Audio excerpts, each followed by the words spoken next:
Hello grapplers, welcome back to episode 7 of our free DSA course in Telugu. I am Ishwar Nagraj and today we are talking about constants in C++. Okay, అసలు ఈ constants అంటే ఏంటి, దాని యొక్క formal definition ఏంటి, దాని break down చూసి and finally ఎఫెక్టివ్గా మనం కాన్స్టెంట్స్ ఎక్కడెక్కడ యూజ్ చేయొచ్చు అనే కాన్సెప్ట్స్, ఈ టాపిక్స్ అన్ని కూడా మనం ఇక్కడ డిస్కస్ చేయబోతున్నాం.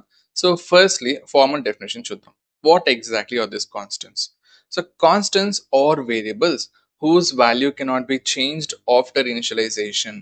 ఒకవేళ మీకు ఈ వేరియబుల్ అన్న ఇనిషియలైజేషన్ అన్న ఈ టర్మినాలజీస్ ఏమైనా రాకపోతే మన ప్రీవియస్ ఎపిసోడ్లో అయితే మనం క్లియర్గా డిస్కస్ చేసాం. Please to check it out. Okay, so నీ వేరియబుల్ అనేది నార్మల్గా వేరియబుల్ ఎక్కడ యూజ్ చేస్తాం? మన డేటాను స్టోర్ చేసుకోవడానికి, మన వాల్యూస్ని స్టోర్ చేసుకోవడానికి. అండ్ ఆఫ్టర్ ఇనిషియలైజేషన్ నువ్వు దాని వాల్యూ చేంజ్ చేసే కెపాసిటీ నీకు ఉంటుంది, నీకు ఆ క్యాపబిలిటీ ఉంది. ఓకే, సో నీకు ఆప్షన్ ఉంది. సో ఒకసారి డిక్లేర్ చేసాం కదా, మళ్ళీ దాన్ని మార్చలేమా అంటే no, you can change your variables value even during the programs execution. Okay, but నీ యూస్ కేస్ ఏంటంటే నేను ఏదైతే వాల్యూ ఇచ్చానో, ఇనిషియల్గా నేను ఏ వాల్యూ అయితే నేను డిసైడ్ చేశానో ఆ వాల్యూ నాకు చేంజ్ అవ్వకూడదు. ఒకవేళ ఇది కనుక నీ యూస్ కేస్ అయితే that is where you have to use constants. So constants కూడా వేరియబుల్సే, బట్ ఒకసారి ఇనిషియలైజ్ చేసిన తర్వాత దాని వాల్యూ అనేది చేంజ్ అవ్వదు. It is permanent. Okay, so it becomes completely read only అనమాట. నువ్వు మళ్ళీ దాన్ని రైట్ చేయలేవు, ఓన్లీ రీడ్ ఓన్లీ. సో ఉన్న వాల్యూ నువ్వు తీసుకొని వాడుకోగలుగుతావు తప్ప దాన్ని నువ్వు మాడిఫై చేయలేవు. So that is nothing but constant. Okay, and మనం C++లో కాన్స్టెంట్ యూస్ చేయడానికి స్పెషల్ సింటాక్స్ ఏమైనా కావాలి అంటే అఫ్ కోర్స్ ఒక చిన్న కీవర్డ్ ఇంక్లూడ్ చేస్తే నీ నార్మల్ వేరియబుల్ అనేది కాన్స్టెంట్గా మారిపోతుంది. ఫర్ ఎగ్జాంపుల్, ఇప్పుడు నా దగ్గర పై వాల్యూ ఉంటుంది. సో ఎవరికైనా కాన్స్టెంట్ అంటే ఫస్ట్ గుర్తొచ్చే వాల్యూ పై వాల్యూ. అది మనం చూద్దాం. So double pi is equals to 3.1415. ఇది మన value. So pi value. So నేను డిక్లేర్ చేశాను. ఇమీడియట్గా దీన్ని ప్రింట్ చేద్దాం. సో మన పై వాల్యూ ప్రింట్ చేయగానే you can see the output as 3.1415. Okay, so there is no change. మనకు కావాల్సిన వాల్యూ ప్రింట్ చేసింది. బట్ నెక్స్ట్ లైన్లో నేను దీని వాల్యూని మార్చేయగలుగుతా. ఈజ్ ఈక్వల్స్ టు 4.1516 అంట అండ్ సెమికోలన్ యాడ్ చేసేస్తా. ఇప్పుడు నేను రన్ చేస్తే నాకు లేటెస్ట్ వాల్యూ అనేది ప్రింట్ అవుతుంది, which is 4.1516. And this is not what I expected. So pi value అనేది కాన్స్టెంట్, అది చేంజ్ అవ్వకూడదు. సో అప్పుడు నేను ఏం చేయాలంటే సింపుల్గా ఈ లైన్ కమెంట్ చేసేద్దాం. ఈ double pi is equals to 3.1415 ముందు కాన్స్ట్ అనే కీవర్డ్ యూస్ చేద్దాం. ఓకే, సో ఇమీడియట్గా మన కంపైలర్కి ఓకే ఈ వేరియబుల్ డిక్లేర్ చేశాడు అండ్ ఇనిషియలైజ్ కూడా చేశాడు అండ్ అదొక కాన్స్టెంట్, సో దాని వాల్యూ ఫ్యూచర్లో చేంజ్ అవ్వకూడదు అని చెప్పి మైండ్లో పెట్టుకుంటుంది. ఇప్పుడు నువ్వు రన్ చేసావు అంటే you'll get the same output. So 3.1415 వస్తుంది. బట్ ఈ లైన్ని మనం అన్కమెంట్ చేసి చూద్దాం. ఇక్కడ నీకు ఆల్రెడీ వార్నింగ్ స్టార్ట్ అయింది. Cannot assign to variable pi with const qualified type const double. సింపుల్గా ఏమని చెప్తానంటే, హే ఈశ్వర్, నువ్వు దీని పైని నువ్వు కాన్స్టెంట్ అని చెప్పవు, బట్ ఇక్కడ నువ్వు చేంజ్ చేస్తావు, విచ్ ఈస్ నాట్ యాక్సెప్టబుల్ అని చెప్పి కంపైలర్ మనకు ముందే వార్నింగ్ ఇచ్చేస్తుంది. ఒకవేళ నువ్వు రన్ చేస్తే కూడా నీకు ఒక ఎర్రర్ అని త్రో చేస్తుంది. Okay, so which is not good అని చెప్పి please you should not change the value of constant. So that is about our constant. Okay, so even if you try to change it, the compiler will not allow it. So ఈ constants ఎక్కడెక్కడ మనకి useful అవుతుంది అంటే simple. So ఇప్పుడు ఏదైనా accidental changes ఏమైనా చేసినా, for example నీ కోడ్ అనేది నువ్వు మాత్రమే చూడవు, సో వేరే డెవలపర్స్ కూడా వచ్చి మీ కోడ్ అనేది వాళ్ళు మోడిఫై చేస్తూ ఉంటారు, దాని మీద వర్క్ చేస్తూ ఉంటారు. ఏదైనా యాక్సిడెంటల్గా వాళ్ళు మనం డిఫైన్ చేసిన కాన్స్టెంట్ వాల్యూ చేంజ్ చేసే అవకాశాలు ఉన్నాయి. సో అది నువ్వు అవాయిడ్ చేయాలన్నా. Okay, and second thing is if you want to make your code more readable అనమాట, నేను రాసిన కోడ్ అనేది ఎక్కువ రీడబుల్గా ఉండాలి. ఫర్ ఎగ్జాంపుల్ ఇప్పుడు కాన్స్టెంట్ నేను కీవర్డ్ యూస్ చేసి నేను కాన్స్టెంట్ డిఫైన్ చేశాను అంటే ఇమీడియట్గా నేను కోడ్ చూడగానే ఓకే ఈ పలానా వేరియబుల్ అనేది కాన్స్టెంట్, సో దాని వాల్యూ మార్చకూడదు అని చెప్పి మనకి అర్థమైపోతుంది. So it makes your code more readable అనమాట. అండ్ మన ప్రోగ్రామ్ స్టెబిలిటీని అది ఇంక్రీజ్ చేస్తుంది.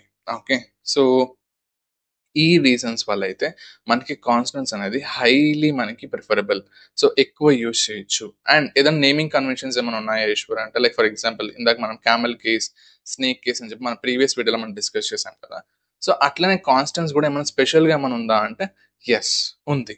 ఫర్ ఎగ్జాంపుల్ ఈ లైన్ తీసేసి మనం ఇంకొక కాన్స్టెంట్ డిఫైన్ చేయాలనుకున్నాం. సో కాన్స్టెంట్ మినిమం బ్యాలెన్స్, ఏదైనా బ్యాంక్ బ్యాలెన్స్లో మినిమం బ్యాలెన్స్ ఉంటుంది కదా, అలా 2 వర్డ్స్ ఉన్న వేరియబుల్ నేమ్స్ మనం ఎలా డిఫైన్ చేయాలి అంటే అన్ని అప్పర్ కేస్లో ఉండాలి, separate them with under scores and just write your variable name.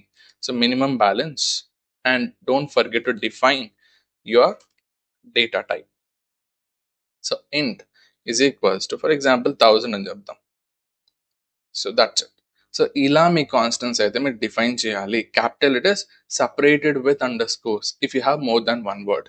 So ఇలా మనం కాన్స్టెంట్స్ అయితే మనం డిఫైన్ చేసుకోవచ్చు. అండ్ ఇంకొక వే ఏమైనా ఉందా? సో కాన్స్టెంట్స్ డిఫైన్ చేయడానికి ఈ కాన్స్ట్ కీవర్డ్ కాకుండా ఎనీ అదర్ వే అంటే ఆఫ్ కోర్స్ ఇంకా 2 or 3 వేస్ ఉంటాయి. దాంట్లో మనం ఎక్కువ హైలీ ప్రిఫరబుల్ ఏదంటే has define pre processor directive. So నువ్వు మనం ప్రీ ప్రాసెసర్ డైరెక్టివ్స్ అంటే మన సెకండ్ ఎపిసోడ్లో చాలా క్లియర్గా నేర్చుకున్నాం. ఒకవేళ ఎవరైనా చూడకపోతే ఒకసారి వెళ్ళి చెక్అవుట్ చేయండి. ఇక్కడ నేను హ్యాస్ డిఫైన్ పై 3.14 అంతే. ఇక్కడ నేను టైప్ ఏం చెప్పాల్సిన అవసరం లేదు. ఓకే, సో ఇక్కడ ఇది తీసేద్దాం. Even now, your program runs in the same way. It will print the same value. So 3.14 print చేస్తుంది.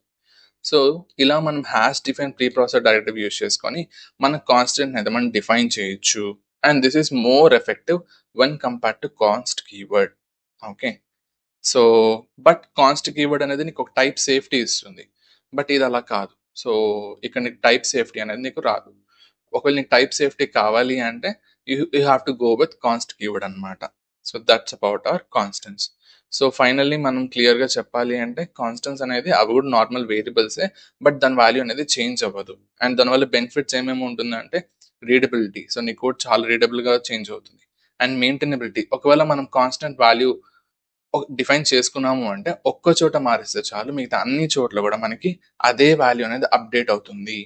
Okay, and error prevention. So మన కోడ్ని చాలా మనం ఎర్రర్ ఫ్రీగా మనం కన్వర్ట్ చేయొచ్చు. So constants will protect you from accidental modifications, making your code more safer అనమాట. And general common mistakes ఏమేమి ఉంటుందంటే simple trying to modify a constant. నువ్వు ఏదైనా కాన్స్టెంట్ నువ్వు మాడిఫై చేయాలి అనుకున్నప్పుడు అది కూడా ఒక కామన్ మిస్టేక్ అనమాట. ఓకే, సో ఇలాంటి మిస్టేక్స్ అన్ని అవాయిడ్ చేసుకుంటే మనం కాన్స్టెంట్స్ని అబ్సల్యూట్లీ ఈజీగా మనం యూస్ చేసుకోవచ్చు మన కోడ్లో. So that's about constants in C++. So ఈ వీడియోలో మనం ఏమైనా నేర్చుకున్నాము, సో ఏదైనా మాకు అర్థమైంది అనిపిస్తే ప్లీజ్ లైక్ చేయండి అండ్ ఫ్రెండ్స్తో షేర్ చేయండి. అండ్ గైస్, అందరు చూస్తున్నారు కానీ ఎవరు సబ్స్క్రైబ్ చేయడం లేదు. సో ప్లీజ్ సబ్స్క్రైబ్ చేయండి, ఎందుకంటే మేము చాలా ఎఫర్ట్ పెడుతున్నాము ఈ ట్యూటోరియల్స్ అన్ని మేము క్రియేట్ చేయడానికి. అండ్ ఈ కోర్స్ని ఎంత త్వరగా వీలైతే అంత త్వరగా మేము కంప్లీట్ చేయడానికి ట్రై చేస్తున్నాం. Okay, so that's thing guys, we're done with this video and thanks for watching. Bye bye. Happy coding.